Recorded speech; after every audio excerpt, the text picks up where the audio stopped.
Hare Krishna. Question: why do religious teachers threaten people with fear of hell and then make them do religious activities which simply exploit their money? Answer: when religious teachers tell people to do some things and avoid some things, that is not a threat, that is a warning. The difference between a threat and a warning is that when a person threatens something, that means that person will cause the harm. So for example, if a gunda threatens that if you don't give me hafta, if you don't give me money, I will beat you up and I will break your shop. So that person is only going to cause the harm afterwards. That is a threat. Whereas a warning is, if a doctor tells that you have started getting TB now, if you don't take these medicines, then your cough will become unbearable, blood will come out of your cough and you will lose weight and eventually you may even die. Now the doctor is not causing all that to happen. That is a natural process that is happening and the doctor is warning. So threat means that which is going to happen, that the threatener makes that happen. Whereas warning means that which is going to happen, the person who is giving a warning wants to protect us and prevent from that from happening and is telling us a course of action to do by which that can be prevented.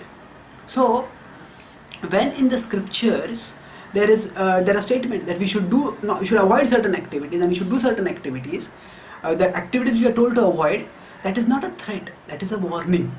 So when we do activities which are unhealthy, which are undesirable, which are sinful, they bring bad consequences upon us. In this world also we see that when people smoke, when people drink, that has hazardous health consequences. So when scriptures tell us don't do these things, and when religious teachers repeat the scriptural teachings, that is not a threat, that is a warning.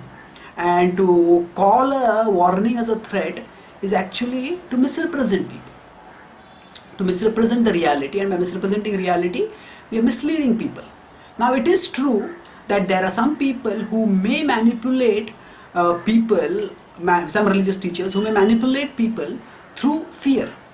So those religious teachers are not the authentic religious teachers, and the purpose is not so much to scare people into doing right, but to warn them of the consequences of wrong and then give them the choice of what to do.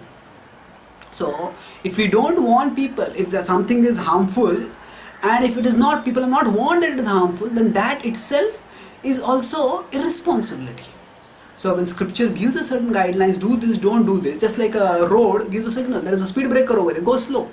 So now that speed breaker sign is not a threat, it's a warning.